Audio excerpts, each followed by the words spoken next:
접시 하나 제대로 못 들어. 짝! 날카로운 소리가 주방 전체에 울려 퍼졌습니다. 시어머니의 손바닥이 며느리의 뺨을 있는 힘껏 후려쳤어요. 고개가 옆으로 휙 돌아갔고 하얀 뺨 위로 빨간 손자국이 선명하게 찍혔습니다. 저는 눈앞이 빨개졌습니다. 68회를 살면서 이런 분노는 처음이었어요. 저 여자가 때린 건 그냥 며느리가 아니었습니다. 제가 33년간 목숨처럼 키워온 외동딸이었어요.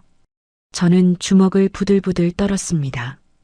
저 여자는 꿈에도 몰랐겠죠. 자기가 거지 취급하며 쫓아내려던 이 늙은이가 대체 어떤 사람인지를요. 사연 시작 전 구독과 좋아요를 눌러주시면 그곳에 축복이 가득하시기를 바라겠습니다. 제 이름은 장동철, 올해 68살입니다. 사람들은 저를 보면 영락없는 시골 노인네라고 생각하죠. 낡은 등산복에 흙 묻은 운동화, 손에는 검은 비닐봉지 하나 들고 다니는 모습이 그렇게 보일 만도 해요. 하지만 세상 일이라는 게 겉모습만으론 알 수 없는 법이잖아요. 오늘 제가 겪은 일도 그랬습니다.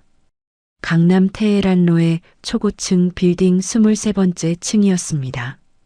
대한민국에서 손꼽히는 법무법인의 회의실은 창밖으로 서울의 스카이라인이 한눈에 내려다 보이는 곳이었어요. 대리석 테이블에 차가운 감촉이 손끝에 전해졌고 그 위에는 800억 원짜리 빌딩 매매 계약서가 놓여 있었습니다. 저는 방금 인주를 찍은 엄지손가락을 가만히 내려다봤어요.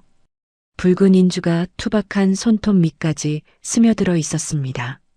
손등에는 오랜 세월의 흔적인 검버섯이 여기저기 박혀 있었고 손가락 마디마디에는 굳은 살이 단단하게 자리 잡고 있었죠. 농사일과 막노동으로 다져진 이 손이 방금 800억짜리 도장을 찍었다는 게 스스로도 묘한 기분이 들었죠. 회의실 안에는 파트너 변호사 3명과 실무진 대여섯 명이 도열해 있었습니다. 수십억 수임료를 받는다는 이 양반들이 제 낡은 등산복 소매에 묻은 흙을 분명히 봤을 거예요.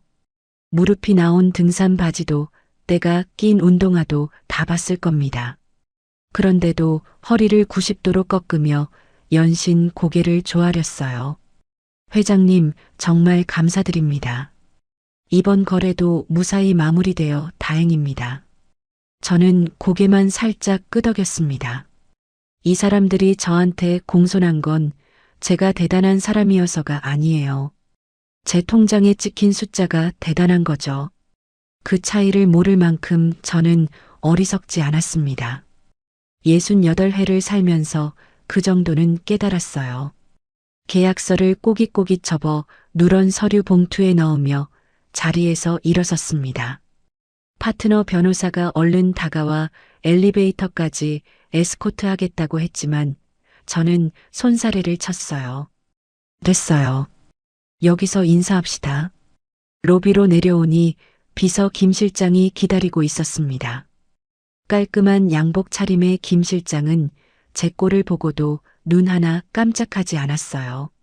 15년 넘게 저를 모셔온 사람이니 이제는 익숙한 거겠죠.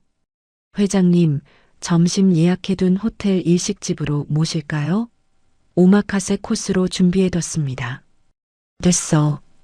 뒷골목에 순대국밥집 있잖아. 거기 가자. 김 실장이 살짝 웃었습니다. 예상했다는 표정이었어요. 800억 원어치 계약을 마치고 제가 향한 곳은 7,000원짜리 순대국밥집이었습니다. 허름한 식당 안은 점심시간이라 회사원들로 북적였고 저는 구석자리에 앉아 뜨끈한 국밥 한 그릇을 받아들었어요. 기름기가 둥둥 뜬 뽀얀 국물에서 모락모락 김이 피어올랐습니다. 들깨가루를 듬뿍 풀고 새우젓으로 간을 맞추니 구수한 냄새가 코끝을 간지렸죠. 순대 한 점을 입에 넣으니 쫄깃한 식감이 혀끝에서 느껴졌어요. 사람들은 제가 왜 이러고 사느냐고 물어요. 800억짜리 빌딩을 사면서 왜 7,000원짜리 국밥을 먹느냐고요. 제 대답은 늘 같았습니다. 돈은 통장에 있어야 돈이지, 옷에 바르고 다니면 그건 껍데기라고요. 명품 정장 대신 이 낡은 등산복을 고집하는 것도 같은 이유였습니다. 비싼 옷을 입는다고 제가 달라지는 게 아니잖아요. 땀 배출 잘 되고 움직이기 편한 이 옷이 저한테는 제일 좋았어요. 젊은 시절 맨주먹으로 시작해서 이 자리까지 온 사람이 옷 따위에 목매면 되겠습니까? 그건 제 개똥 철학이었습니다. 국밥을 반쯤 비웠을 때 문득 딸 생각이 났습니다. 미소, 제 하나뿐인 딸이에요. 시집간 지 3년이 넘었는데 요즘 들어 부쩍 보고 싶었습니다. 밤에 잠이 안 올 때면 딸 어릴 적 사진을 꺼내보곤 했어요. 저는 숟가락을 내려놓고 휴대전화를 꺼냈습니다. 딸 이름을 누르자 신호가 갔고 4-4번 울린 뒤에야 연결이 됐어요. 아빠, 수화기 너머로 들리는 딸의 목소리에 저도 모르게 입가에 미소가 번졌습니다. 그런데 뭔가 이상했어요. 딸의 숨소리가 거칠었고 뒤쪽에서 그릇 달그락거리는 소리와 물 흐르는 소리가 들렸습니다. 마치 식당 주방 같은 소음이었죠. 미소야, 뭐해? 바쁜 거 아니야? 아, 아니야. 그냥 집안일 좀 하고 있었어. 별일 없지? 시어머니는 잘 계시고? 잠깐의 침묵이 흘렀습니다. 1초, 2초. 그 짧은 침묵이 왠지 마음에 걸렸어요. 딸이 뭔가를 삼키는 듯한 소리가 수화기 너머로 들렸습니다. 그럼요, 아빠. 시어머니가 얼마나 잘해주시는데요. 걱정 마세요. 저 진짜 잘 지내요. 딸의 목소리에서 미세한 떨림이 느껴졌습니다. 아니, 느껴진 것 같았어요. 목소리가 평소보다 한 톤 높았고 말끝이 살짝 흔들렸죠. 그냥 제 기분 탓이었을까요? 저는 그렇게 믿고 싶었습니다. 그래, 잘 지내면 됐다. 아빠가 조만간 한번 갈게. 응, 아빠. 근데 너무 바쁘면 안 와도 돼. 나 진짜 괜찮으니까. 전화를 끊고 나서도 마음 한구석이 개운치 않았습니다. 딸이 시집간 뒤로 저는 일부러 연락을 뜸하게 했었어요. 사돈댁이 부자라고 들었으니 을에 잘 살겠거니 싶었고 가난한 친정이 자꾸 들락날락하면 딸 입장이 곤란해질까봐 눈치를 본 것도 있었습니다. 3년이에요. 3년 동안 저는 그렇게 스스로를 합리화하며 딸과 거리를 뒀습니다. 명절에 짧게 얼굴 보는 것 말고는 제대로 찾아간 적도 없었죠. 지금 생각하면 비겁한 변명이었어요.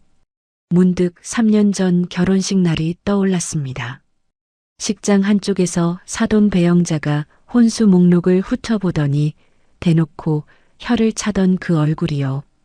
입꼬리를 비틀며 눈을 흘기던 그 표정이 아직도 눈에 선했습니다. 그리고 던진 그 한마디가 귓가에 맴돌았어요. 에고, 혼수가 좀 약소하네요. 뭐, 형편이 그러시니 어쩌겠어요. 그때 저는 이 악물고 참았습니다. 딸이 부끄러워할까봐, 괜히 돈 자랑하는 천박한 아비가 될까봐요. 하지만 가끔 생각해요. 그때 제가 자존심 세우지 말고 재력을 밝혔더라면 내 딸이 그 집에서 다른 대우를 받았을까 하고요. 뒤늦은 후회였습니다. 순대국밥값을 치르고 식당을 나왔습니다. 주차장에 세워둔 제 차가 보였어요. 벤츠도 아니고 포르쉐도 아닌 20년 된 1톤 트럭이었습니다. 파란색 페인트가 여기저기 벗겨지고 범퍼에는 녹이 슬었어요. 앞유리에는 작은 금이 가 있었고 사이드 미러는 테이프로 덕지덕지 붙여놓은 상태였죠. 저는 이 낡은 트럭에 봉봉이라는 이름을 붙여줬습니다. 주변에 번쩍거리는 외제차들 사이에서 봉봉이는 초라해 보였지만 저한테는 그 어떤 고급 세단보다 편한 친구였어요. 20년을 함께한 내 발이나 다름없었죠. 회장님, 그래도 오늘은 세단으로 모실까요? 김 실장이 조심스럽게 물었지만 저는 고개를 저었습니다. 아니야.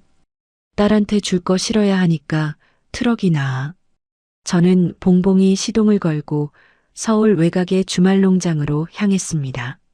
사실 그 농장 일대가 전부 제 땅이에요. 곧 개발이 들어올 금싸라기 땅이었죠. 몇백억은 거뜬히 받을 수 있는 땅이었어요.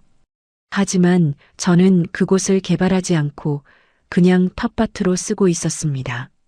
흙을 만지고 있으면 마음이 편해지거든요. 농장에 도착하니 푸릇푸릇한 호박잎들이 저를 반겼습니다. 저는 고무장갑을 끼고 밭 사이를 누비며 싱싱한 호박잎과 풋고추를 땄어요. 촉촉한 흙냄새와 풋풋한 풀냄새가 코끝에 스며들었습니다. 아침 이슬을 머금은 잎사귀들이 손끝에서 싱그럽게 느껴졌죠. 땅을 밟을 때마다 부드러운 흙이 발밑에서 폭신하게 눌렸어요. 이 순간만큼은 제가 수천억 자산가라는 사실을 잊을 수 있었습니다. 백화점에서 파는 비싼 명품 고기 대신 직접 기른 유기농 채소를 검은 비닐봉지에 담았습니다. 동네 방앗간에서 갓 짜온 참기름도 넣었고요. 딸이 어릴 때부터 좋아하던 것들이었어요. 호박잎쌈에 된장 찍어 먹던 그 시절이 눈에 선했습니다. 투박한 선물이지만 아비의 정성만큼은 어떤 명품보다 값지다고 믿었습니다. 그때 김 실장에게서 전화가 왔습니다. 회장님, 오늘 잔금 치르신 압구정 더 팰리스 건물 있잖습니까? 1층에 한정식 집이 있는데 임대차 현황 파악 겸 한번 들르시겠습니까? 저는 잠시 말을 멈췄습니다. 그 한정식 집이 사돈 배영자가 운영하는 가게라는 걸 이미 알고 있었거든요. 청담이라는 이름의 고급 한정식 집이었죠. 사실 그걸 알고 일부러 그 건물을 매입한 것이기도 했습니다. 딸이 가까이 있는 곳을 소유하고 싶은 아비 마음이었어요. 그래, 가보지 뭐. 사돈 가게 임대료도 좀 깎아주고 겸사겸사 인사도 하고. 근데 내 신분은 아직 밝히지 마. 서프라이즈로 가게. 전화를 끊고 봉봉이에 올라탔습니다. 흙투성이 신발을 털지도 않고요. 조수석에는 딸줄 반찬 봉지를 올려놓았고 대시보드 위에는 800억짜리 매매 계약서가 든 누런 서류 봉투가 덩그러니 놓여 있었어요. 검은 봉지 반찬과 수백억 계약서. 이 기묘한 조합이 바로 장동철이라는 사람이었습니다. 강남대로에 진입하자 신호가 걸렸습니다. 낡은 트럭이 끼어들자 옆 차선에서 번쩍거리는 스포츠카 한 대가 경적을 울렸어요. 운전석 창문이 내려가더니 젊은 남자가 뭐라 중얼거렸습니다. 아마 저 늙은이 트럭 때문에 차선이 막힌다는 소리였겠죠. 손가락질까지 하더군요. 저는 그냥 피식 웃었습니다. 저 친구 차 할부금이 아마 내 트럭 값보다 비쌀 거예요. 하지만 뭐 어떻습니까? 남이 뭐라 하든 제 갈 길 가면 되는 거죠. 압구정으로 향하는 길, 휴게소에서 산 호두과자를 하나 입에 넣었습니다. 고소한 맛이 입안에 퍼졌어요. 오랜만에 딸을 본다는 생각에 절로 콧노래가 나왔습니다. 창밖으로 스쳐 지나가는 가로수들이 유난히 싱그러워 보였어요. 곧 보자, 미소야. 아빠가 간다. 그때는 몰랐습니다. 제가 지금 폭풍전야의 고요 속에 있다는 것을요. 그 한정식집 문을 열고 들어서는 순간 제 평온한 일상이 송두리째 뒤집어질 거라는 것을요. 저는 그저 딸이 보고 싶어서 반찬 봉지 하나 들고 찾아가는 평범한 늙은 아비였을 뿐이었습니다. 압구정 한복판에 도착했을 때 저는 잠시 트럭에서 내리지 못하고 멍하니 건물을 올려다봤습니다. 더 팰리스라는 이름의 이 건물, 오늘 아침 제가 800억을 주고 산 바로 그 건물이었어요. 25층짜리 고급 빌딩이 오후 햇살을 받아 유리벽이 반짝거렸습니다. 1층에 자리 잡은 한정식 집 청담은 한옥 스타일의 기와 지붕을 얹은 고급스러운 외관을 자랑하고 있었죠. 처마 끝에는 풍경이 달려 있었고 입구 양옆으로는 소나무 분재가 도열해 있었습니다. 그런데 입구에 걸린 대형 현수막이 눈에 들어왔습니다. 신규 건물주님 환영이라는 글씨가 붉은색 바탕에 금색으로 번쩍번쩍 빛나고 있었어요. 현수막 아래로는 축하 화환들이 줄지어 서 있었습니다. 저는 피식 웃음이 났습니다. 사돈이 새 건물주를 맞이하려고 저렇게 야단법석을 떨고 있는 거였죠. 그 건물주가 바로 자기 사돈이라는 것도 모른 채 말이에요. 아이러니한 상황이었습니다. 트럭에서 내려 검은 비닐봉지를 들고 정문 쪽으로 걸어갔습니다. 주차장에는 벤츠, 포르쉐, 제네시스 같은 고급 차량들이 줄지어 서 있었어요. 제 낡은 트럭이 그 사이에 끼어 있으니 마치 백조떼 사이에 오리 한 마리가 끼어 있는 것 같았습니다. 그때 발렛 주차 요원 2명이 허겁지겁 뛰어왔어요. 검은 조끼를 입은 젊은 청년들이었는데 제 트럭을 보더니 얼굴이 일그러지는 게 보였습니다. 한 명은 노골적으로 코를 막는 신용까지 했어요. 어르신, 여기 납품 차량 들어오는 곳 아닙니다.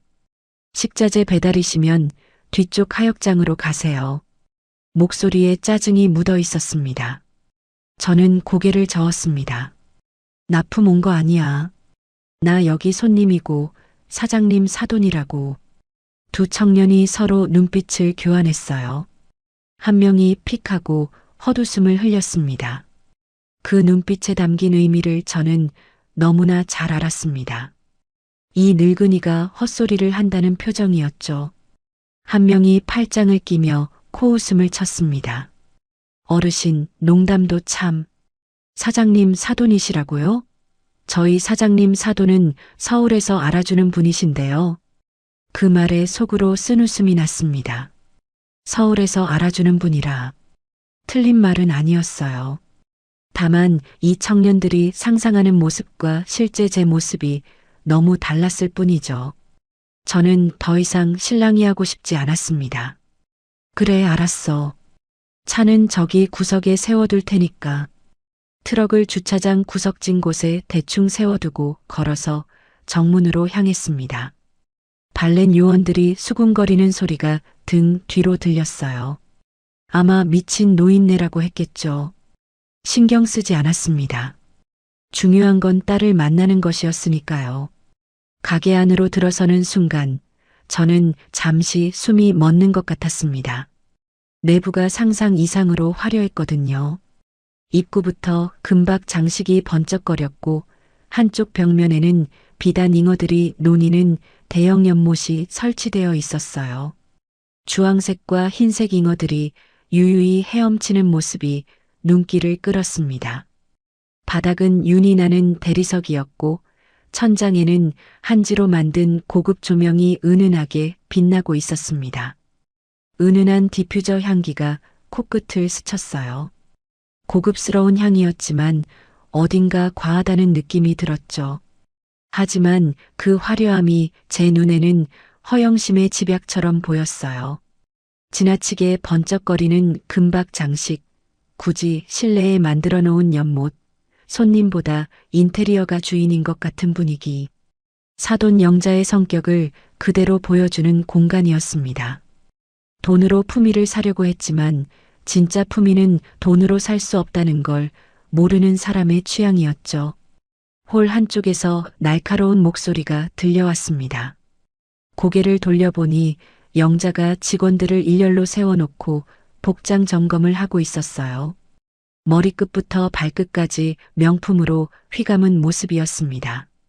샤넬 투피스에 에르메스 스카프, 목에는 굵직한 진주 목걸이가 걸려 있었고 손가락마다 반지가 번쩍거렸죠.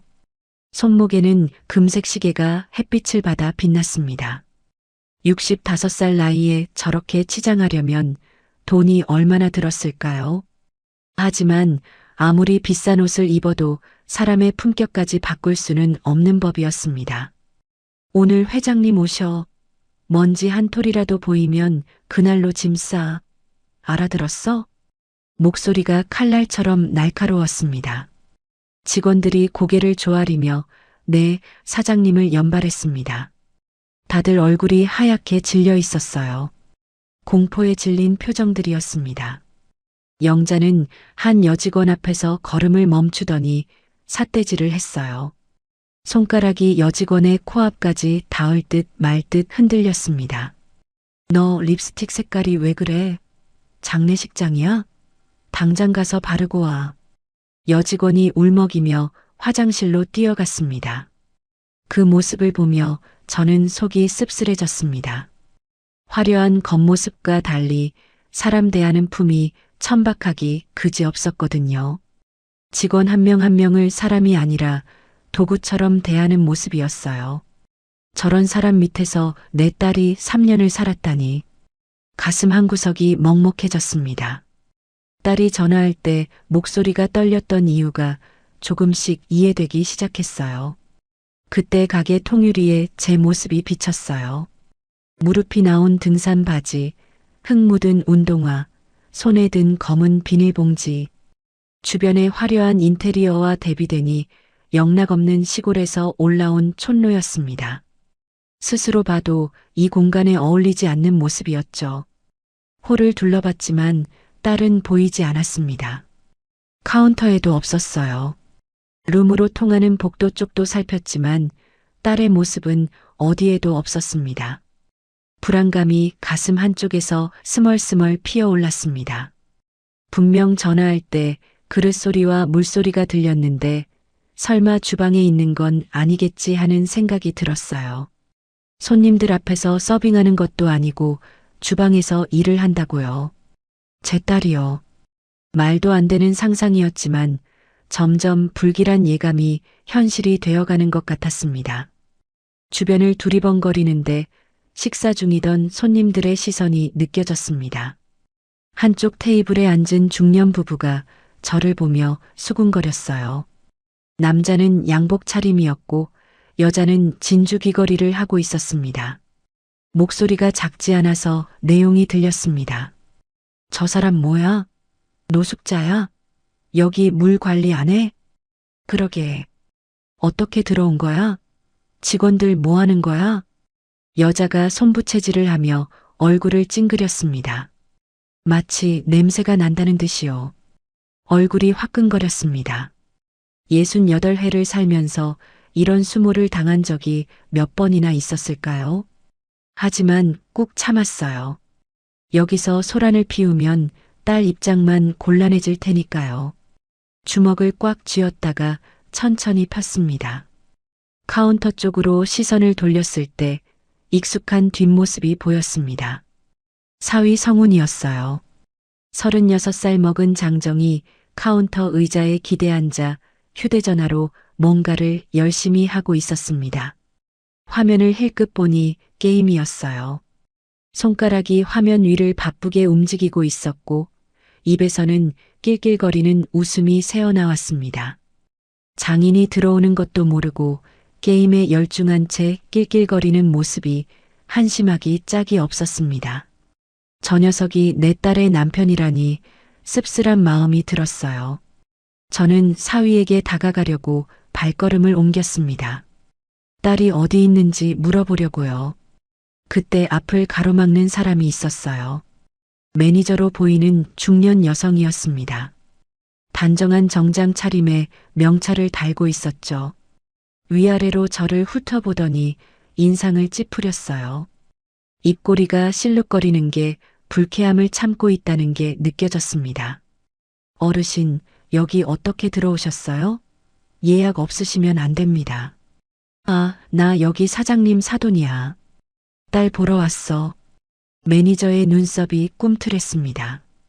믿지 않는 표정이 역력했어요. 사돈이시라고요? 잠시만요. 매니저가 돌아서서 영자 쪽으로 걸어갔습니다. 뭔가 귓속말을 했고 영자의 고개가 제 쪽으로 돌아왔어요. 그 순간 영자의 표정이 변하는 게 보였습니다.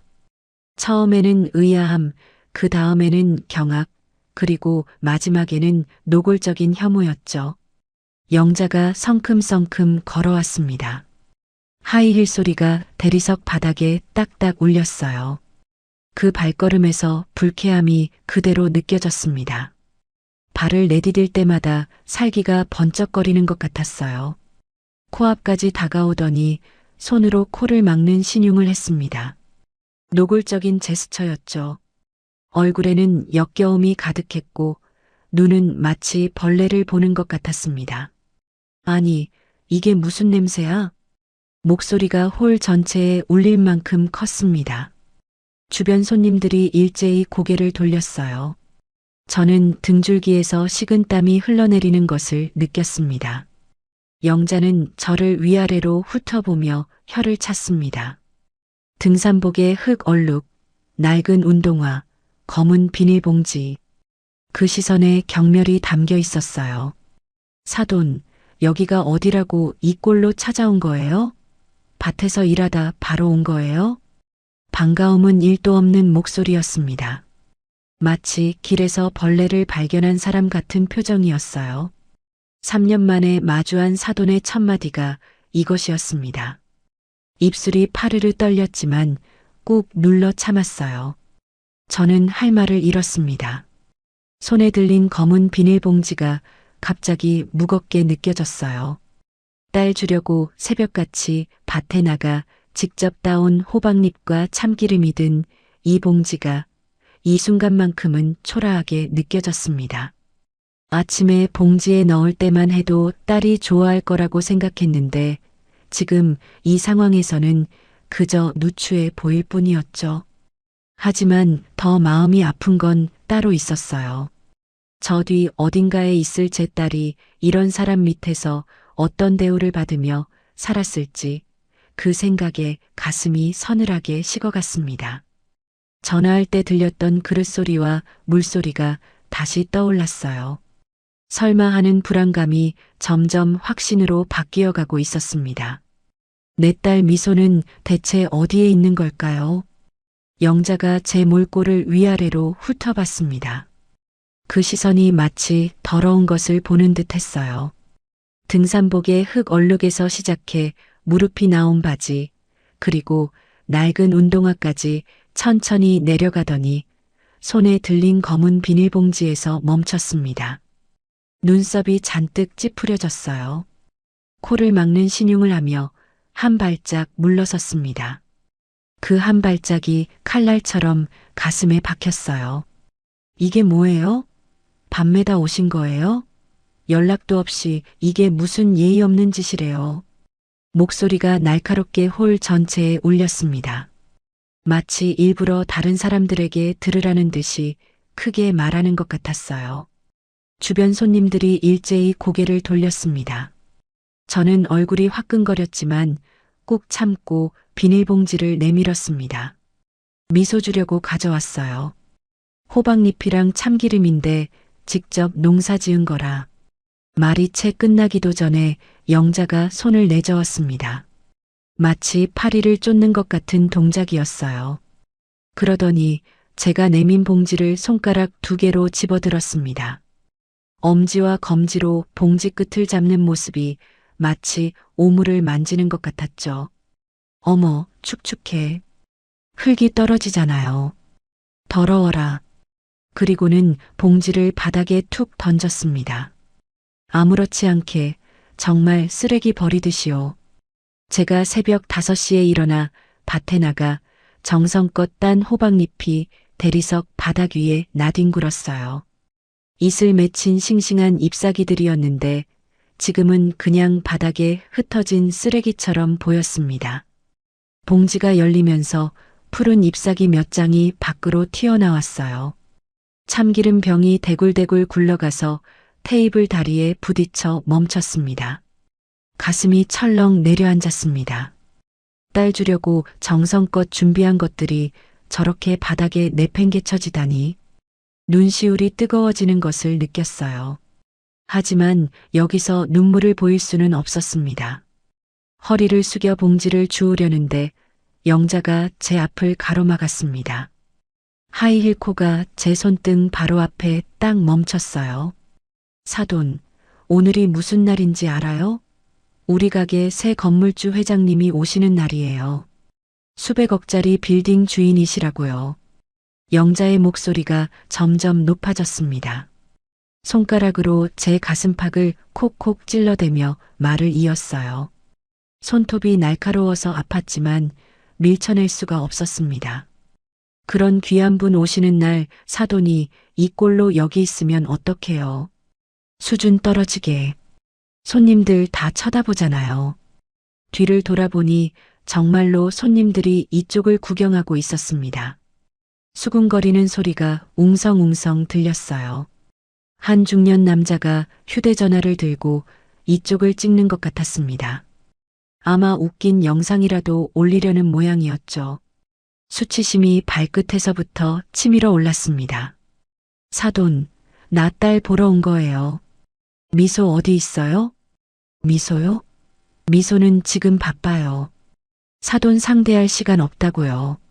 영자가 손을 휘휘 저으며 매니저를 불렀습니다. 매니저가 종종 걸음으로 다가왔어요. 이 어르신 뒤쪽으로 모셔. 손님들 눈에 안 띄게. 매니저가 제 팔을 잡았습니다. 힘이 꽤 셌어요. 저는 버티려고 했지만 뒤에서 다른 직원이 등을 떠밀었습니다. 젊은 남자 직원이었어요. 두 사람이 양쪽에서 저를 끼고 홀 뒤쪽으로 끌고 갔습니다. 마치 범죄자를 연행하는 것 같았죠. 발이 질질 끌렸고 운동화 밑창이 대리석 바닥에서 끼익 소리를 냈습니다. 손님들이 수군거리는 소리가 등 뒤로 들렸어요. 누군가 킥킥거리며 웃는 소리도요. 분명히 저를 비웃는 소리였습니다. 창피하고 분했습니다. 68평생 이런 수모는 처음이었습니다.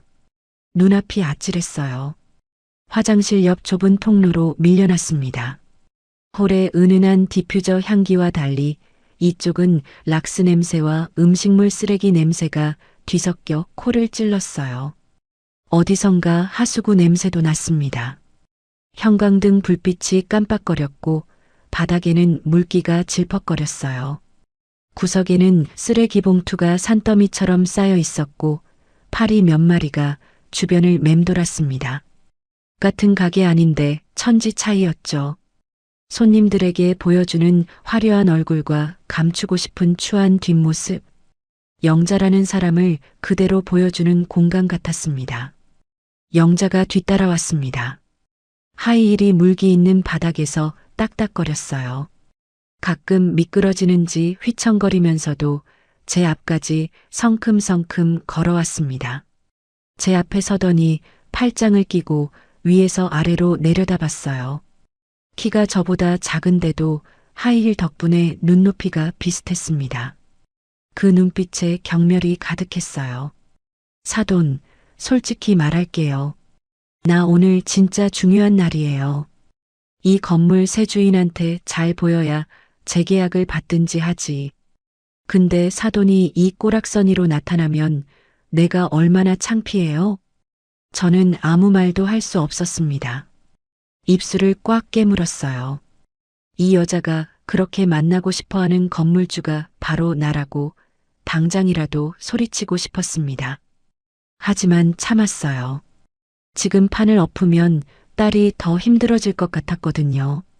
차비나 드릴 테니까 조용히 가세요. 영자가 핸드백에서 지갑을 꺼냈습니다. 명품 지갑이었어요. 금색 로고가 번쩍거렸습니다. 5만원권 2장을 빼더니 제 가슴팍에 찔러 넣었어요. 마치 구걸하는 사람에게 적선하듯이요. 동작이 너무 거칠어서 돈이 제대로 들어가지 않았습니다. 2장이 바닥으로 팔랑팔랑 떨어졌어요. 습기 찬 바닥 위에 5만원짜리 지폐가 축축하게 젖어갔습니다. 자, 받으셨으니까 이제 가세요. 응? 더 필요해요? 입꼬리를 비틀며 웃는 얼굴이 너무나 밉살스러웠습니다. 주먹이 부들부들 떨렸어요. 손톱이 손바닥을 파고들었습니다.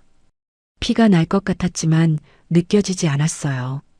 분노가 너무 커서 통증 따위는 아무것도 아니었습니다. 당장이라도 이 건물이 내 거라고, 당신이 그렇게 만나고 싶어 하는 회장이 바로 나라고 소리치고 싶었어요. 하지만 이를 악물었습니다. 아직은 때가 아니었어요. 그때 주방 쪽에서 소리가 들렸습니다.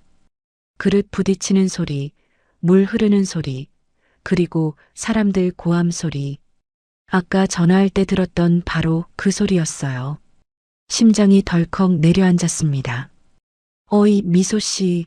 설거지 쌓인 거 안 보여? 손 빨리 놀려. 누군가의 거친 호통 소리가 주방에서 터져 나왔습니다. 미소. 분명히 제 딸 이름이었어요. 귀를 의심했습니다. 설마 내 딸이 저 안에서 설거지를 하고 있는 건가요? 저도 모르게 주방 쪽으로 발걸음을 옮겼습니다. 영자가 앞을 가로막았어요. 어디 가려고요? 사돈, 거긴 주방이에요. 들어가시면 안 돼요. 미소가 왜 주방에 있어요? 내 딸이 왜 거기서 설거지를 해요? 영자의 표정이 살짝 굳었습니다. 하지만 금세 태어난 척 웃음을 지었어요. 그 웃음이 오히려 섬뜩했습니다. 아, 그거요? 오늘 좀 바빠서 미소가 도와주는 거예요. 가끔 그래요. 뭘? 가끔이라고요. 저는 영자의 눈을 똑바로 쳐다봤습니다. 눈동자가 흔들리는 게 보였어요. 거짓말이라는 걸 알 수 있었습니다. 3년간 딸이 전화할 때마다 들렸던 이상한 소리들, 목소리의 떨림, 그리고 오늘 이 상황. 모든 것이 맞춰지기 시작했습니다. 비켜요. 낮고 단단한 목소리가 제 입에서 나왔습니다. 스스로도 놀랄 만큼 차가운 목소리였어요. 영자가 움찔했지만 여전히 길을 막았습니다. 사돈, 진짜 왜 이래요? 들어가 봤자 뭐가 달라지는데요? 그냥 가세요. 저는 영자의 어깨를 밀치고 주방 문을 열었습니다. 스테인리스 문짝이 쿵 하고 벽에 부딪혔어요. 증기와 기름 냄새가 확 끼쳐왔습니다. 훅 하고 밀려드는 열기에 얼굴이 화끈거렸어요. 시끄러운 환풍기 소리와 프라이팬 지글거리는 소리가 귀를 때렸습니다. 가스 불 위에서 냄비가 부글부글 끓고 있었고 연기가 천장으로 피어올랐죠. 요리사들이 분주하게 움직이고 있었습니다. 흰 조리복을 입은 사람들이 이리저리 뛰어다녔어요. 한쪽에서는 보조 직원들이 채소를 다듬고 있었고 반대쪽에서는 누군가 고기를 굽고 있었습니다. 아무도 제가 들어온 것을 신경 쓰지 않았어요. 너무 바빴거든요. 그리고 주방 가장 안쪽 하수구 바로 앞에 쭈그리고 앉아 있는 뒷모습이 보였습니다. 싱크대 아래 어둡고 습한 구석이었어요. 가장 힘들고 더러운 자리였습니다. 색바랜 티셔츠에 고무장갑을 낀 손, 땀에 젖어 등에 달라붙은 옷, 흘러내린 머리카락을 귀 뒤로 쓸어 넘기는 익숙한 동작. 심장이 멈추는 것 같았어요. 다리에 힘이 풀렸습니다. 미소야. 제 목소리가 떨렸습니다. 목이 메어서 제대로 소리가 나오지 않았어요. 그 뒷모습이 천천히 고개를 돌렸습니다. 땀으로 젖은 머리카락이 이마에 달라붙어 있었고 화장기 없는 얼굴은 창백하고 야윈 게 병색이 완연했어요. 눈 밑에는 다크서클이 짙게 내려앉아 있었습니다. 3년 전 결혼식 때 환하게 웃던 그 얼굴이 아니었어요. 마치 다른 사람 같았습니다. 딸이 저를 보고 눈을 크게 떴습니다. 고무장갑 낀 손이 허공에서 멈췄어요. 입술이 파르르 떨렸습니다. 눈에 금세 눈물이 그렁그렁 맺혔어요. 아, 아빠? 왜 여기? 그 순간 세상의 모든 소리가 멈춘 것 같았습니다. 프라이팬 소리도 환풍기 소리도 사람들 고함 소리도 들리지 않았어요. 오직 딸의 창백한 얼굴만 제 눈에 들어왔습니다. 3년 동안 전화할 때마다 잘 지낸다고, 시어머니가 잘해주신다고 거짓말을 했던 딸. 아비인 제가 눈치를 못 챈 게 아니라 눈치를 채고 싶지 않았던 거였어요.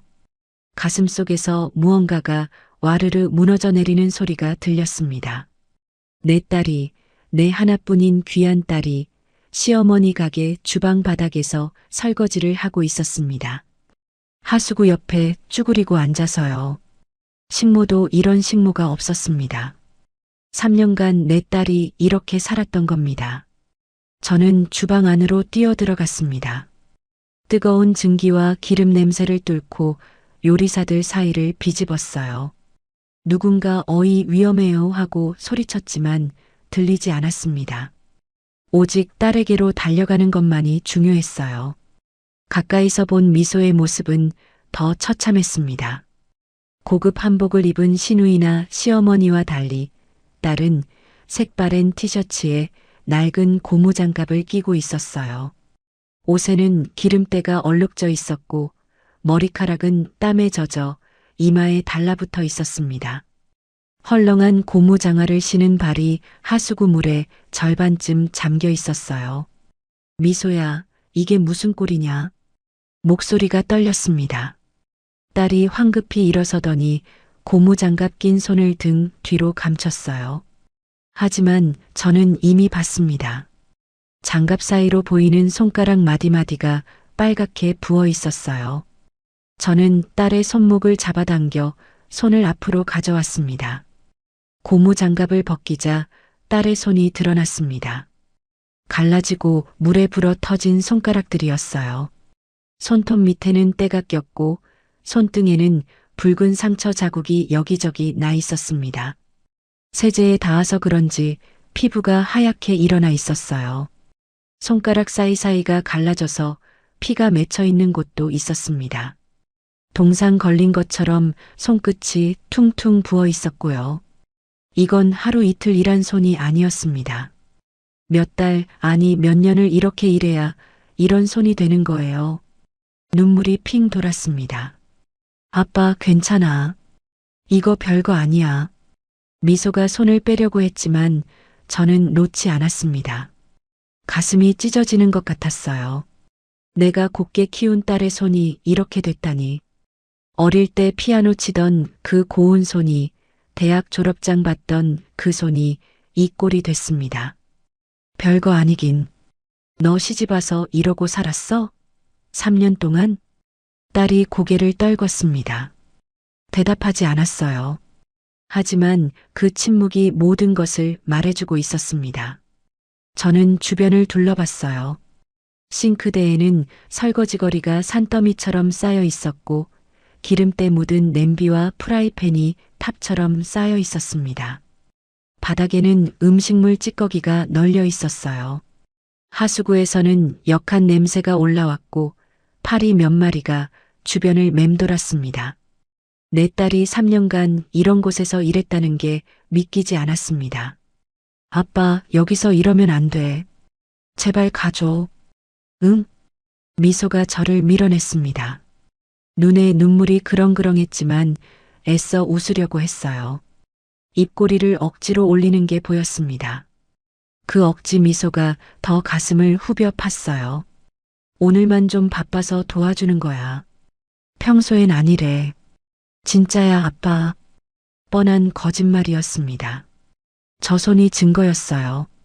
저런 손은 하루아침에 만들어지지 않습니다. 저는 딸의 어깨를 잡고 눈을 똑바로 쳐다봤어요. 미소야, 아빠한테 거짓말하지 마. 왜 이렇게 된 거야? 응? 아빠한테 말해봐. 딸의 눈에서 눈물이 뚝뚝 떨어졌습니다. 더 이상 참을 수 없었던 모양이에요. 어깨가 들썩거렸고 입술을 꽉 깨물었지만 소용없었습니다. 코가 빨개지고 눈두덩이 부어올랐어요. 3년간 참아왔던 서름이 터져 나오는 것 같았습니다. 제 가슴도 함께 찢어지는 것 같았어요. 성훈 씨가 사업한다고 빚을 졌어. 3억이야, 아빠. 3억이라는 말에 귀를 의심했습니다. 36 먹은 놈이 뭘 안다고 3억이나 빚을 졌단 말입니까? 미소가 흐느끼며 말을 이었어요. 어깨가 들썩거렸고 목소리가 끊어졌습니다. 시어머니가 그 빚 갚아주는 조건으로 나한테 여기서 일하라고 했어. 월급도 없이. 그게 2년째야. 아침 8시부터 밤 10시까지 쉬는 날도 없이. 2년이라고요. 저는 눈앞이 캄캄해졌습니다. 다리에 힘이 풀려서 싱크대를 잡아야 했어요. 내 딸이 2년 동안 무보수로 시어머니 가게에서 일했다니. 그것도 주방에서 설거지를 하면서요. 하루에 14시간씩 쉬는 날도 없이. 이건 며느리가 아니라 노예였습니다. 아니, 노예도 이보다는 나았을 거예요. 그놈의 자식이 빚을 지고 왜 내가 일을 해? 시어머니가 그래야 성훈 씨 사업 자금 대준다고 했어. 나 여기서 쫓겨나면 안 돼, 아빠. 그러면 성훈 씨 사업 못해. 저는 이가 갈렸습니다.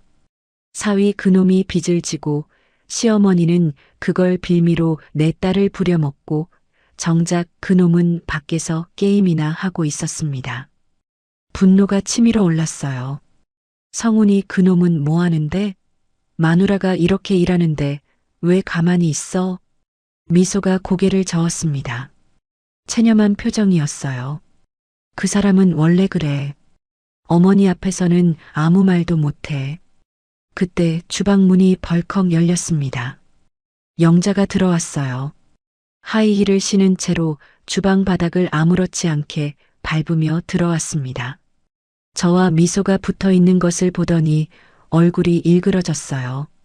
눈이 찢어질 듯이 치켜 올라갔고 입술이 실룩거렸습니다. 아니, 아직도 여기서 뭐 하는 거예요? 미소, 너는 일 안 해? 설거지 쌓인 거 안 보여? 영자가 미소에게 소리를 질렀습니다. 제가 보는 앞에서요. 목소리가 주방 전체에 쩌렁쩌렁 울렸어요. 요리사들이 힐끔힐끔 이쪽을 쳐다봤습니다. 딸이 움찔하며 고개를 숙였어요. 마치 야단 맞는 어린아이처럼요. 저는 믿을 수가 없었습니다. 친정아버지가 보는 앞에서 며느리에게 저렇게 소리를 지르다니. 체면이고 뭐고 없는 사람이었어요. 사돈, 뭐 하는 거예요? 내 딸한테 왜 소리를 질러요? 소리요? 내가 언제 소리를 질렀어요? 일하라고 한 것뿐이지. 영자가 능청스럽게 대답했습니다. 그러더니 미소에게 다가가서 귓속말을 했어요. 하지만 저한테 들으라는 듯이 꽤 큰 목소리였습니다. 야, 내 애비 좀 데리고 나가. 손님들 다 쳐다봐. 내가 얼마나 창피한지 알아? 미소의 얼굴이 새빨개졌습니다. 수치심과 분노가 뒤섞인 표정이었어요. 하지만 딸은 아무 말도 하지 못했습니다. 시어머니 앞에서 완전히 기가 죽어 있었어요. 어머니, 아버지가 잠깐 오신 건데요. 잠깐? 잠깐이면 됐잖아. 얼굴 봤으면 가시라고 해. 왜 주방까지 따라 들어와서 행패야? 행패라니. 아비가 딸 보러 온 게 행패라고요. 저는 더 이상 참을 수가 없었습니다. 사돈, 지금 내 딸한테 뭐라고 한 거예요? 뭐라고 하긴 뭐려. 사실대로 말한 거죠. 쥐뿔도 없는 집안에서 시집와서는 일이라도 해야지. 밥값은 해야 할 거 아니에요. 직원들이 보는 앞이었습니다. 영자는 아무렇지도 않게 내 딸을 쥐뿔도 없는 집안 출신이라고 불렀어요. 내 딸의 얼굴이 하얗게 질렸습니다. 입술을 꽉 깨물고 있었지만 눈물이 볼을 타고 흘러내렸어요. 그때 주방 입구에서 사위 성훈이 나타났습니다. 담배 냄새를 풍기며 느긋하게 들어왔어요. 입에는 껌을 씹고 있었고 손에는 여전히 휴대전화가 들려 있었습니다. 상황 파악도 못하고 화면만 들여다보고 있었어요. 아내가 울고 있는데도 전혀 관심이 없는 표정이었습니다. 뭐야, 무슨 일이야? 왜 이렇게 시끄러워? 저는 사위를 노려봤습니다. 이놈은 아내가 어머니한테 욕을 먹는데도 한마디도 안 했어요. 아니, 애초에 관심도 없는 표정이었습니다. 마치 남의 집 일인 것처럼요. 36 먹은 남자가 이럴 수 있습니까? 피가 거꾸로 솟았습니다. 성훈아, 내 마누라가 이렇게 일하는 거 알아? 아, 네. 뭐, 어머니 가게 도와드리는 거잖아요. 도와드리는 거라고요. 저는 기가 막혔습니다. 3억 빚 갚으려고 2년째 무보수 노동을 시키는 게 도와드리는 거라고요. 이놈은 아내가 어떤 대우를 받는지 알면서도 모른 척 했던 겁니다. 내가 빚을 지고 왜 미소가 여기서 설거지를 해? 성훈이 머쓱한 표정을 지었습니다. 하지만 미안하다는 말은 없었어요. 그게 뭐 어머니가 그렇게 하라고 하셔서 어머니가 하라고 하면 다 해? 내 마누라야, 이 녀석아. 저는 목소리를 높였습니다. 하지만 영자가 끼어들었어요. 아이고 사돈. 우리 집안일인데 왜 이래요? 미소가 알아서 하는 건데요. 싫으면 안 하면 되지. 싫으면 안 하면 된다고요. 빚을 빌미로 잡아놓고 무슨 소리입니까? 저는 주먹을 부들부들 떨었습니다. 당장이라도 이 여자의 뺨을 후려치고 싶었어요. 하지만 참았습니다. 딸의 손을 꽉 잡았어요. 미소야, 아빠랑 나가자. 아빠. 딸이 망설였습니다. 시어머니 눈치를 보고 있었어요. 저는 가슴이 미어졌습니다. 내 딸이 언제부터 이렇게 기가 죽은 아이가 됐을까요? 결혼 전에는 그렇게 당당하고 밝았는데. 미소야, 여기 있을 필요 없어. 아빠가 다 해결해 줄게. 그때 바닥에 굴러다니던 검은 비닐봉지가 눈에 들어왔습니다. 아까 영자가 던진 제 반찬 봉지였어요. 누군가 발로 차였는지 주방 구석까지 굴러와 있었습니다. 미소가 그 봉지를 보더니 허리를 숙여 주었어요. 흙을 털고 안에 든 것들을 확인했습니다. 아빠, 이거 호박잎이야? 직접 따온 거야? 내가 좋아하잖아. 미소의 눈에서 다시 눈물이 흘렀습니다. 이번에는 다른 종류의 눈물이었어요. 봉지를 가슴에 꼭 안으며 딸이 말했습니다. 고마워, 아빠. 근데 진짜 괜찮아. 나 조금만 더 버티면 돼. 조금만 더 버틴다고요. 저는 가슴이 무너졌습니다. 내 딸이 이런 곳에서 버티고 있었습니다. 3년 동안 혼자서요. 전화할 때마다 잘 지낸다고 거짓말하면서 이 모든 것을 혼자 삼키고 있었던 겁니다. 아비인 저한테 짐이 될까 봐요. 저는 주먹을 꽉 쥐었습니다. 손톱이 손바닥에 파고들었어요. 더 이상 가만히 있을 수 없었습니다. 내 딸을 이 지옥에서 반드시 끌어내야 했어요. 무슨 수를 써서라도요. 이대로 두고 볼 수는 없었습니다. 반드시요. 꼭이요. 기필코요. 저는 딸의 손을 잡은 채 주방을 나서려고 했습니다. 더 이상 이곳에 딸을 두고 싶지 않았어요. 당장 데리고 나가서 병원부터 가야겠다고 생각했습니다. 딸의 손은 차가웠고 손가락 마디가 부들부들 떨리고 있었어요. 세제 냄새가 배어있는 그 손을 꼭 쥐었습니다. 그때 영자가 앞을 가로막았습니다. 양팔을 벌리고 주방 문 앞에 딱 버티고 섰어요. 눈이 도끼로 번들거렸습니다. 입꼬리가 실룩거렸고 광대뼈가 불룩 튀어나와 보였어요. 어디 가려고요? 미소는 오늘 일 끝날 때까지 못 나가요. 뭐라고요? 지금 내 딸 이 꼴로 만들어 놓고 무슨 소리예요? 꼴이요? 내가 뭘 어쨌는데요? 미소가 알아서 일하는 건데. 억울하면 빚을 갚고 나가든지. 영자가 능글맞게 웃었습니다. 저는 피가 거꾸로 솟았어요. 이 여자는 자기가 뭘 잘못했는지 전혀 모르고 있었습니다. 아니, 알면서도 뻔뻔하게 구는 거였죠. 빚은 성훈이가 진 거잖아요. 왜 미소가 갚아요? 우리 성훈이 마누라니까 당연히 같이 갚아야죠. 부부는 일심동체잖아요. 안 그래요? 말도 안 되는 논리였습니다. 저는 어이가 없어서 헛웃음이 나왔어요. 이런 사람이랑은 말이 안 통한다는 걸 깨달았습니다. 미소야, 가자. 저는 딸의 손을 잡아당겼습니다. 하지만 미소가 움직이지 않았어요. 고개를 푹 숙인 채 바닥만 보고 있었습니다. 아빠, 나 못 가. 여기서 나가면 진짜 끝이야. 뭐가 끝이야? 아빠가 다 해결해 줄게. 아빠가 어떻게 해? 3억이야, 3억. 딸의 목소리가 떨렸습니다. 3억이라는 금액에 완전히 기가 죽어 있었어요. 저는 가슴이 답답했습니다. 3억이 뭐라고? 내 통장에는 그 100배가 넘는 돈이 있는데. 하지만 그 말을 할 수가 없었어요. 지금 여기서 제 정체를 밝히면 상황이 더 복잡해질 것 같았거든요. 그때 홀 쪽에서 소란이 들렸습니다. 매니저가 허둥지둥 뛰어들어왔어요. 얼굴이 상기되어 있었습니다. 사장님, 회장님 비서실에서 연락 왔어요.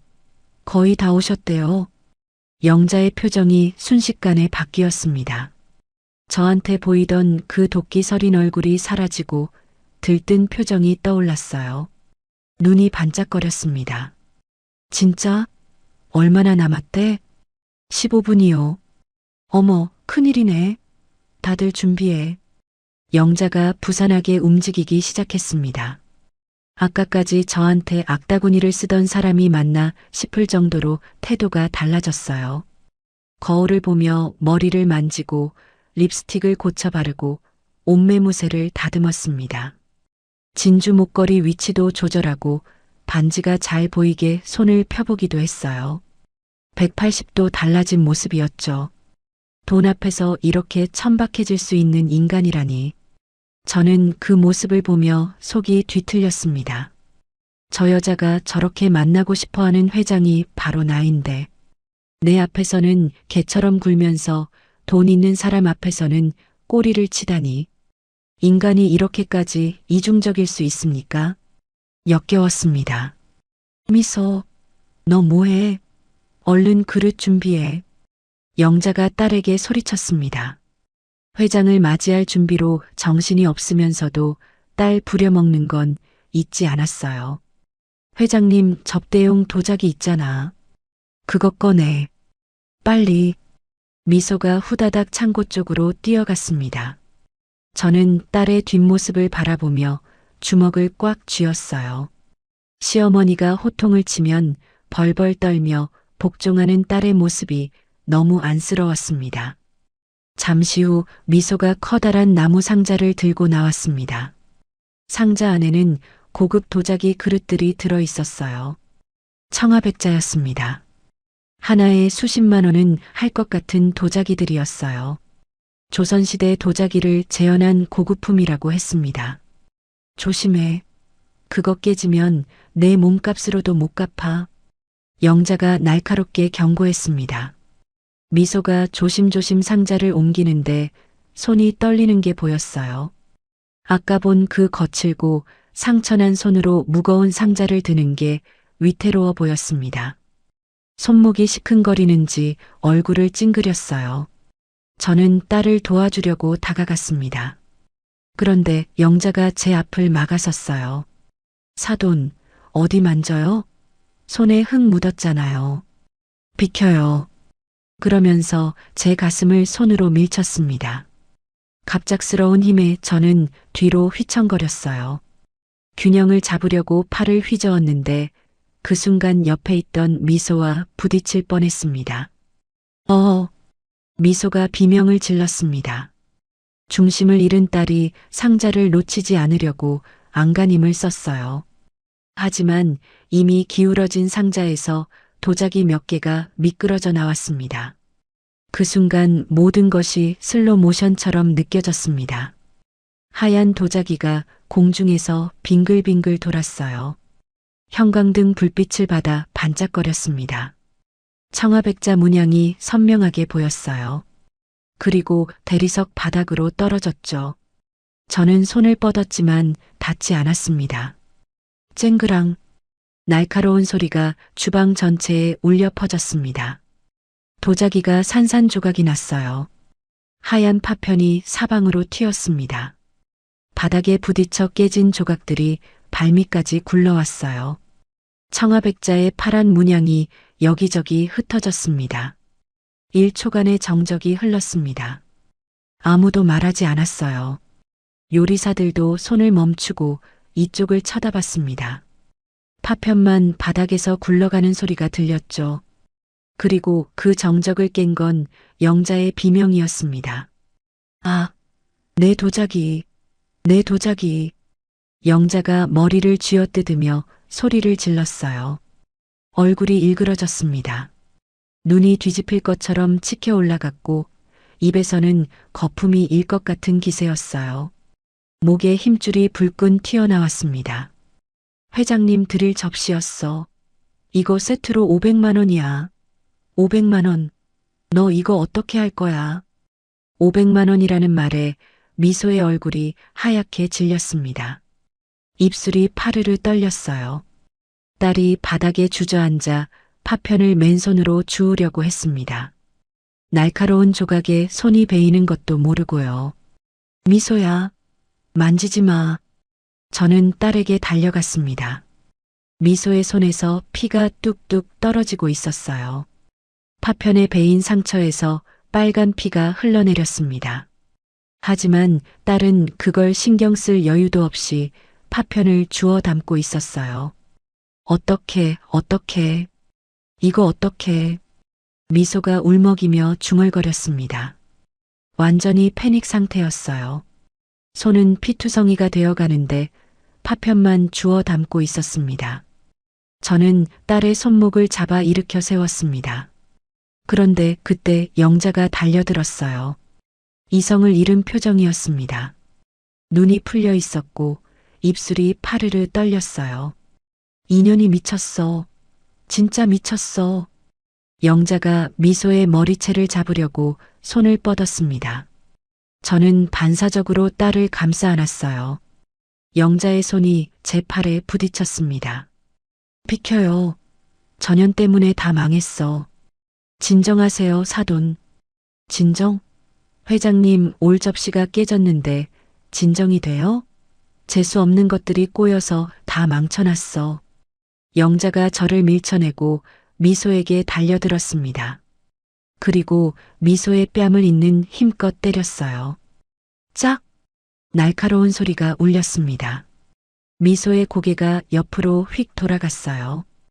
뺨에 빨간 손자국이 선명하게 찍혔습니다. 5손가락 자국이 또렷했어요. 딸의 눈에서 눈물이 주르륵 흘러내렸습니다. 하지만 소리 한 번 내지 못했어요. 너무 놀라서 울음조차 나오지 않는 것 같았습니다. 저는 눈앞이 빨개졌습니다. 온몸의 피가 거꾸로 솟는 것 같았어요.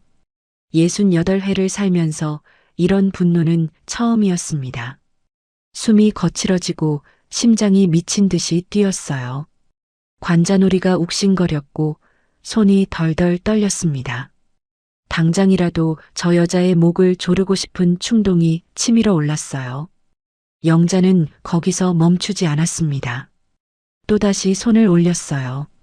이 썩을 년, 내가 내 인생 망치려고 환장했어. 두 번째 손이 딸의 뺨을 향해 날아왔습니다. 저는 그 손목을 낚아챘어요. 악력에 온 힘을 실었습니다. 농사일과 막노동으로 단련된 손이었죠. 으악, 나요. 아파. 영자가 비명을 질렀습니다. 하지만 저는 놓지 않았어요. 오히려 더 세게 잡았습니다. 내 딸 몸에 손대지 마라. 제 목소리가 낮고 굵게 깔렸습니다. 스스로도 놀랄 만큼 차가운 목소리였어요. 주방 안의 공기가 얼어붙는 것 같았습니다. 요리사들이 하던 일을 멈추고 이쪽을 쳐다봤어요. 아무도 움직이지 않았습니다. 뭐야 이 노인네가. 영자가 발버둥 쳤지만 제 손에서 벗어나지 못했습니다. 손목이 빨갛게 물들어갔어요. 저는 영자의 눈을 똑바로 쳐다봤습니다. 그 눈에 두려움이 스치는 게 보였어요. 아까까지 저를 개무시하던 그 눈에 공포가 어렸습니다. 저는 주머니에서 휴대전화를 꺼냈습니다. 한 손으로 영자를 잡은 채 다른 손으로 김 실장에게 전화를 걸었어요. 신호가 한 번 울리자마자 연결됐습니다. 회장님, 도착하셨습니까? 지금 들어와. 당장. 짧게 말하고 전화를 끊었습니다. 영자가 눈을 동그랗게 떴어요. 회장님? 지금 누구한테 전화한 거예요? 영자의 목소리가 떨렸습니다. 아까의 기세는 온데간데 없었어요. 저는 대답하지 않았습니다. 그냥 영자의 손목을 놓아주고 한 발짝 물러섰어요. 딸을 끌어안고 등을 토닥였습니다. 미소의 등이 떨리고 있었어요. 미소야, 이제 다 끝났어. 아빠가 왔으니까. 이제 괜찮아. 딸이 제 품에서 흐느꼈습니다. 3년간 참아왔던 서러움이 터져 나오는 것 같았어요. 저는 차갑게 식어가는 눈으로 주방 문을 바라봤습니다. 곧 김 실장이 올 겁니다. 그리고 이 모든 것이 뒤집어지겠죠. 영자는 아직 모르고 있었습니다. 자기가 그토록 만나고 싶어 하던 회장이 바로 눈앞에 있다는 것을요. 곧 알게 될 겁니다. 아주 뼈저리게요. 두고 보세요. 영자가 손목을 부여잡고 비명을 질렀습니다. 제가 잡았던 자리가 빨갛게 부어올라 있었어요. 손목에 제 손가락 자국이 선명하게 찍혀 있었습니다.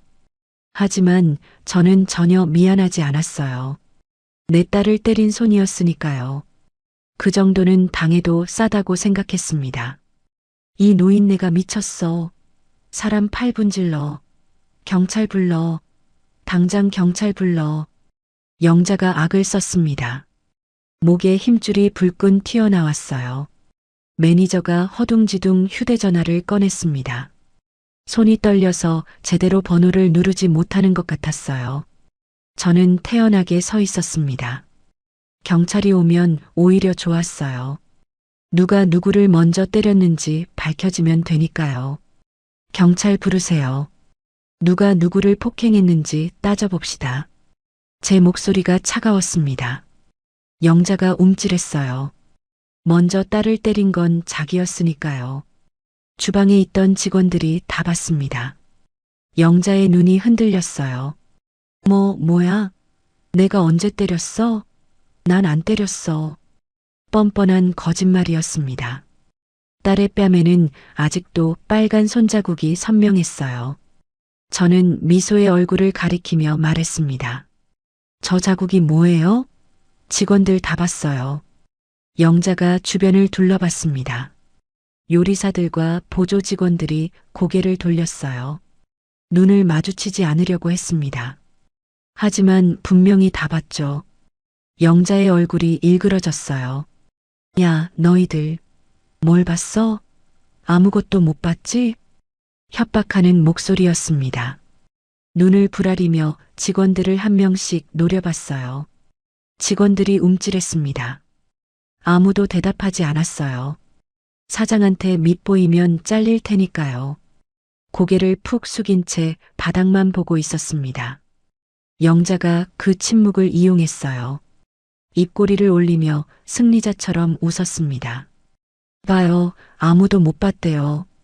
사돈이 헛소리하는 거지. 여기 있는 사람들 전부 증인이에요. 사돈이 난데없이 들어와서 행패 부린 거라고. 저는 이가 갈렸습니다. 이 여자는 정말 뻔뻔함의 끝판왕이었어요. 증인들을 협박해서 입을 막다니. 하지만 상관없었습니다. 곧 김 실장이 올 테니까요. 그때 성훈이 끼어들었습니다. 아까까지 구경만 하던 놈이 갑자기 나섰어요. 담배 냄새를 풍기며 저를 밀쳐냈습니다. 그리고 미소 앞에 섰어요. 마치 아내를 보호하는 것 같은 포즈였지만 눈빛은 전혀 그렇지 않았습니다. 어머니 편을 들 준비가 되어 있는 눈빛이었어요. 장인어른, 이제 그만 가세요. 우리 집안일에 왜 이래요? 집안일? 내 어머니가 내 딸을 때렸는데 집안일이야? 때린 게 아니라 훈계한 거예요. 며느리가 잘못했으면 시어머니가 가르칠 수 있는 거 아니에요? 요즘 세상에도 그 정도는 있잖아요. 저는 귀를 의심했습니다. 이놈은 제정신이 아니었어요. 아내가 뺨을 맞았는데 시어머니 편을 드는 남편이 어디 있습니까? 36 먹은 남자가 아내 하나 보호 못하고 어머니 치맛바람에 놀아나는 꼴이라니. 미소의 얼굴이 더욱 창백해졌어요. 남편한테까지 배신당한 표정이었습니다. 눈에서 희망이 사라지는 게 보였어요. 성훈아, 너 지금 뭐라고 한 거야? 사실이잖아요. 미소가 접시를 깼으니까 어머니가 화나신 거지. 그리고 장인어른이 끼어들어서 일이 커진 거고요. 책임을 저한테 돌리고 있었습니다. 저는 기가 막혔어요. 이 상황을 만든 건 영자인데 제가 끼어들어서 일이 커졌다고요. 분노가 치밀었지만 꾹 눌렀습니다. 그래, 내가 끼어들어서 일이 커졌다고? 그럼 내가 안 왔으면 내 마누라가 계속 이렇게 살아도 됐겠네? 성훈이 대답하지 못했습니다. 눈을 피하며 머리를 극적거렸어요. 비겁한 놈이었습니다. 아내를 지킬 배짱도 없으면서 결혼은 왜 했는지 모르겠어요. 이런 놈한테 딸을 맡긴 제가 한심했습니다. 영자가 다시 나섰습니다. 아까보다 더 도끼 서린 얼굴이었어요. 뭔가 결심한 표정이었습니다. 사돈 좋아요. 이렇게 나오시겠다 이거죠? 그럼 나도 생각이 있어요. 영자가 미소에게 다가갔습니다. 딸의 팔을 잡아 끌었어요. 미소야, 너 오늘부로 이혼이야. 이혼? 이혼이라는 말에 미소가 눈을 크게 떴습니다. 얼굴이 하얗게 질렸어요. 입술이 파르르 떨렸고 다리에 힘이 풀리는지 비틀거렸습니다. 어머니.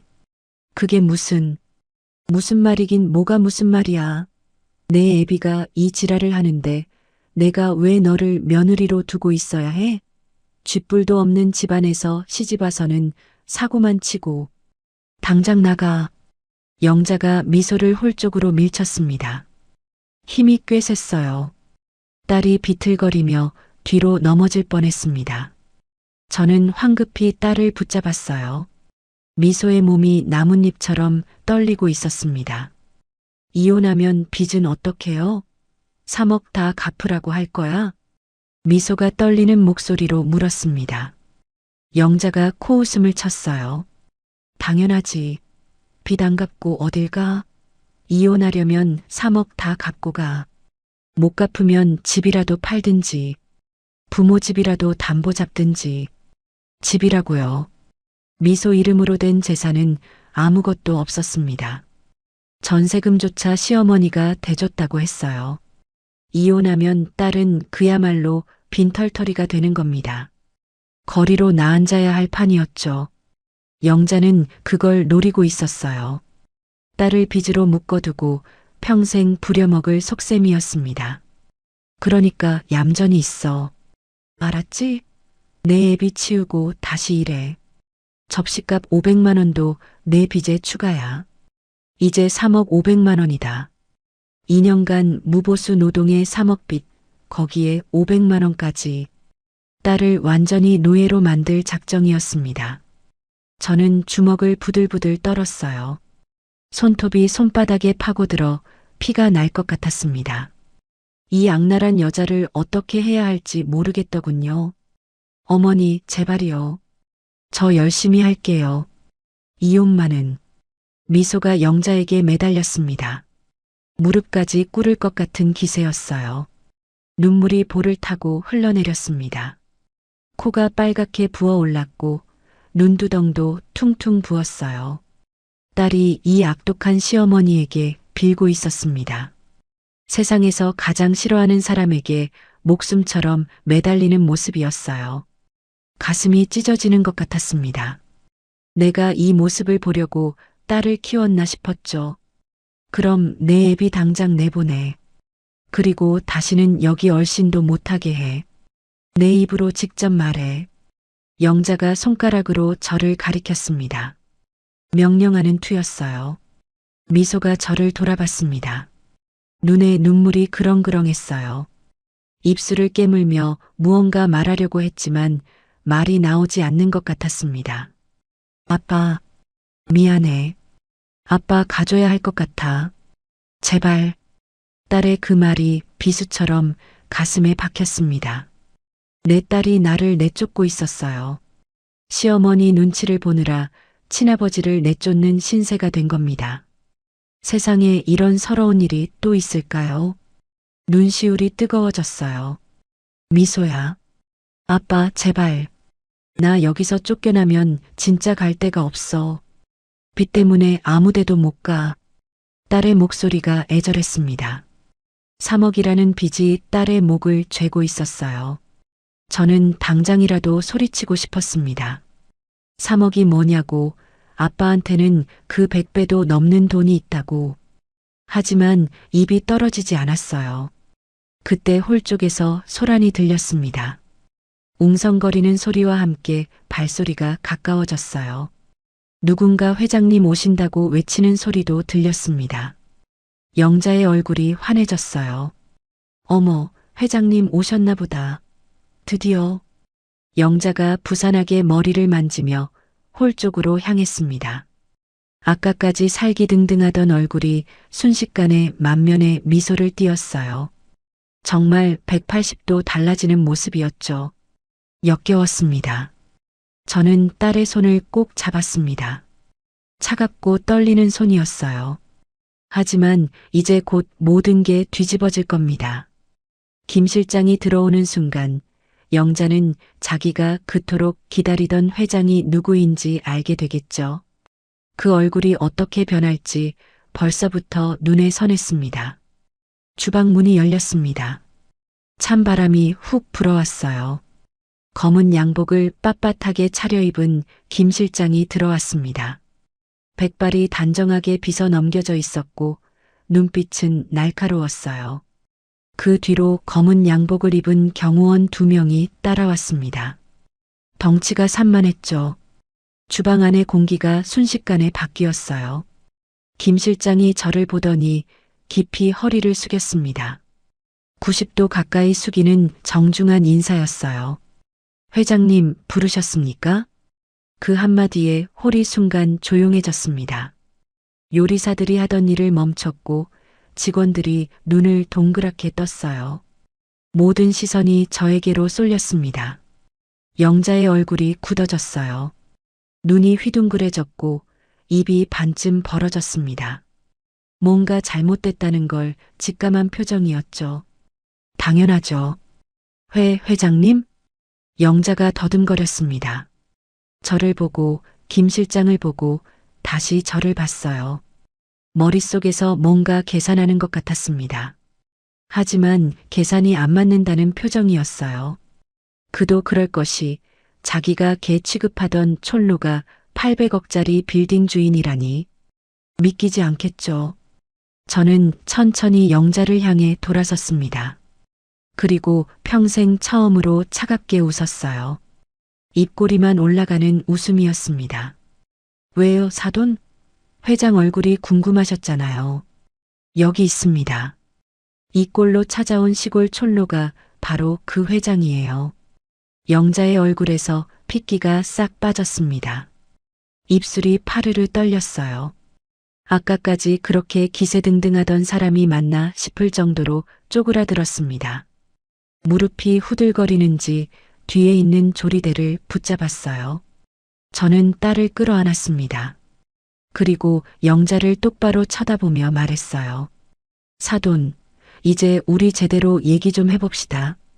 아주 제대로요. 각오하세요, 사돈. 주방 안이 얼어붙었습니다. 아무도 움직이지 않았어요. 숨소리조차 들리지 않았습니다.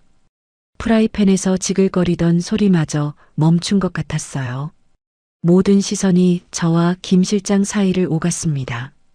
방금 무슨 일이 일어난 건지 이해하려는 눈빛들이었죠. 영자의 얼굴이 볼만했습니다. 눈이 휘둥그레져서 거의 튀어나올 것 같았어요. 입이 반쯤 벌어진 채 닫히지 않았습니다. 광대뼈가 실룩거렸고 턱이 덜덜 떨렸어요. 방금 전까지 저를 개 취급하던 그 얼굴이 완전히 일그러져 있었죠. 믿을 수 없다는 표정이었습니다. 사돈이 회장님이라고요? 영자가 더듬거렸습니다. 목소리가 갈라졌어요. 저는 대답하지 않았습니다. 그냥 차갑게 바라보기만 했어요. 김 실장이 제 옆에 서서 서류 가방을 열었습니다. 네, 맞습니다. 이분이 오늘 이 건물을 800억에 매입하신 장동철 회장님이십니다. 800억이라는 말에 영자의 무릎이 꺾이는 게 보였습니다. 뒤에 있던 조리대를 붙잡고 간신히 버텼어요. 얼굴이 하얗다 못해 파랗게 질렸습니다. 800억? 네. 오늘 오전에 계약이 완료됐습니다. 김 실장이 담담하게 말했습니다. 영자가 휘청거렸어요. 옆에 있던 성훈이 어머니를 부축했습니다. 성훈도 마찬가지였어요. 얼굴이 백지장처럼 하얘졌고 입술이 파르르 떨렸습니다. 저는 천천히 영자에게 다가갔습니다. 한 걸음 한 걸음. 제가 다가갈수록 영자가 뒤로 물러섰어요. 아까까지 저를 밀쳐내던 그 기세는 온데간데 없었습니다. 사돈. 영자가 입을 열려고 했습니다. 하지만 저는 손을 들어 말을 끊었어요. 아까 뭐라고 하셨죠? 쥐뿔도 없는 집안이라고 했나요? 영자의 얼굴이 일그러졌습니다. 자기가 한 말이 부메랑처럼 돌아온 거였죠. 그건 내 딸 몸값으로도 못 갚는다고도 했고요. 차비나 드릴 테니까 가시라면서 돈을 바닥에 던지셨죠? 제가 한마디 할 때마다 영자의 얼굴이 점점 더 구겨졌습니다. 아까 자기가 저지른 일들이 떠오르는 모양이었어요. 이마에 식은 땀이 송골송골 맺혔습니다. 사돈, 그게 아니라. 그리고 내 딸을 때렸어요. 내 눈앞에서. 저는 미소의 뺨을 가리켰습니다. 아직도 빨간 손자국이 선명했어요. 영자가 그 자국을 보더니 눈을 질끈 감았습니다. 그건 제가 너무 흥분해서. 죄송합니다, 사돈. 아니, 회장님. 영자가 갑자기 허리를 굽혔습니다. 아까까지 저를 노인네라고 부르던 사람이 90도로 절을 했어요. 허리가 직각으로 꺾였습니다. 태도가 180도 바뀌었어요. 명품 구두를 신은 발이 후들후들 떨리고 있었습니다. 돈 앞에서 이렇게까지 비굴해질 수 있다니 역겨웠어요. 인간의 가장 추한 모습을 보는 것 같았습니다. 회장님, 정말 죄송합니다. 제가 눈이 있어도 보지 못했어요. 용서해 주세요. 제가 미쳤었어요. 영자가 연신 고개를 조아렸습니다. 하지만 저는 표정 하나 바꾸지 않았어요. 이 여자의 사과는 진심이 아니었습니다. 그냥 건물주한테 잘 보이려는 거짓 사과였죠.